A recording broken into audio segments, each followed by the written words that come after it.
جو بھی ہر نماز کے بعد اس وظیفے کو کر لیتا ہے غیب سے 700 کروڑ کا مالک بن جاتا ہے۔ یہ سینے کا راز ہے جو پہلی بار آپ کو بتا رہا ہوں۔ اعوذ باللہ من الشیطان الرجیم، بسم اللہ الرحمن الرحیم۔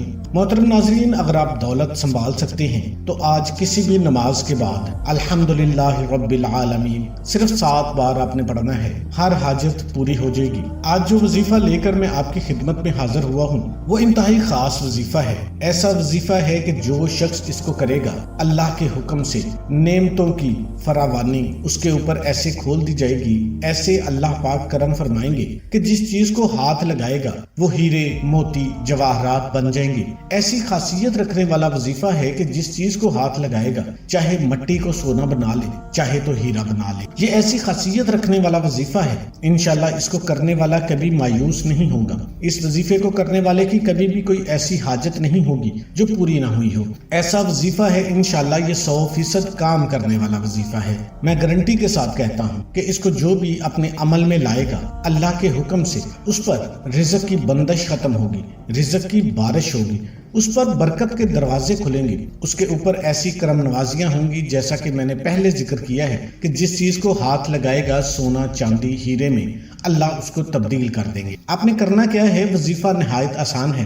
روزانہ 2 نفل صلاۃ الحاجات کی نیت سے پڑھنا، 2 نفل آپ نے پڑھ لینے ہیں، اس کے بعد آپ نے 1 تسبیح آپ نے کر لینی ہے، بس اتنا کام آپ نے کرنا ہے۔ اتنا سا چھوٹا سا یہ عمل ہے، 1 تسبیح کرنی ہے، اللہ کے حضور میں اللہ کا شکر ادا کرنا ہے، جس حال میں بھی ہو اللہ کا شکر ادا کرنا ہے، اور اللہ سے اپنی حاجت جو بھی مسئلے مسائل ہیں وہ اللہ سے کرنے ہیں، اللہ کے سامنے اپنے تمام تر مسائل رکھ دینے ہیں کہ اللہ مجھے یہ بھی چاہیے، مجھے یہ بھی چاہیے، مجھے یہ بھی چاہیے۔ اللہ کے خزانے بے شمار ہیں۔ اللہ تعالیٰ تو چاہتے ہیں کہ میں اپنے بندوں میں ان کو بانٹوں، لیکن کوئی مانگنے والا ہے ہی نہیں جو یقین کے ساتھ مانگے، جو اس کو شکر گزاری کے ساتھ مانگے۔ جیسا کہ اللہ تعالیٰ فرماتے ہیں کہ اگر تم میرا شکر ادا کرو تو میں نعمتوں کی تم پر بارش کر دوں گا، قربان کر دوں گا، تم پر کھول کے رکھ دوں گا۔ اللہ تو خود فرما رہے ہیں قرآن پاک میں کہ میرا شکر ادا کرو۔ بے شک اللہ تعالیٰ یہی چاہتے ہیں کہ اس کا ذکر کیا جائے، اس کا شکر کیا جائے۔ تو یہ وظیفہ ضرور آپ اپنی زندگی میں لے کے آئیں،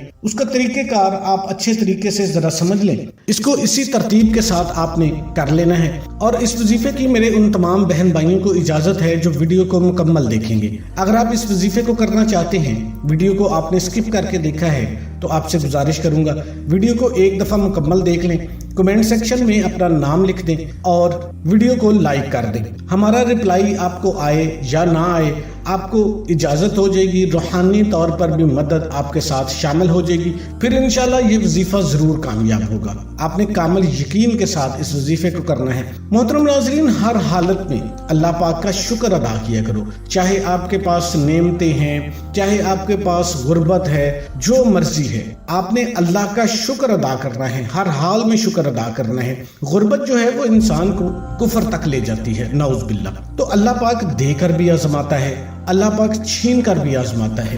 جو بندہ اللہ کا شکر گزار بندہ بن جاتا ہے تو اللہ اپنے خزانوں سے اس کے اوپر برکتیں فضیلتیں نازل کرنا شروع کر دیتا ہے۔ تو آپ نے اس وظیفے کو کیسے کرنا ہے؟ اس وظیفے میں آپ نے ایک چیز کا دھیان رکھنا ہے، جو مکروہ اوقات ہے، جن اوقات میں نماز نہیں پڑھی جا سکتی، جیسے فجر کے بعد ہے جب سورج نکل رہا ہو، یا عصر کے بعد کا جو وقت ہے جب آپ سجدہ نہیں کر سکتے، اس وقت آپ نے یہ وظیفہ نہیں کرنا۔ اس کے علاوہ آپ جب مرضی اس وظیفے کو کر سکتے ہیں۔ اس کے علاوہ آپ نے کوشش کرنی ہے کہ 3 چیزیں آپ نے نہ کھائی ہوئی ہوں جب آپ نے یہ عمل کرنا ہے۔ ایک تو آپ نے بڑا گوشت نہ کھایا ہو، دوسرا آپ نے لہسن نہ کھایا ہو کچا، اور تیسرے نمبر پہ آپ نے کچا پیاز نہ کھایا ہو۔ اس کے علاوہ آپ جب مرضی اس وظیفے کو کر لیں۔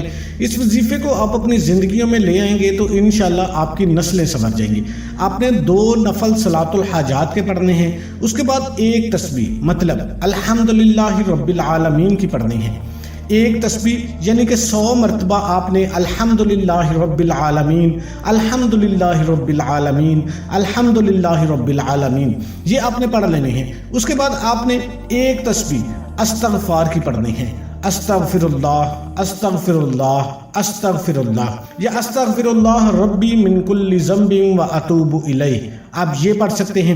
اس کے بعد آپ نے صرف 11 مرتبہ سورہ اخلاص پڑھنی ہے، قل هو اللہ احد اللہ الصمد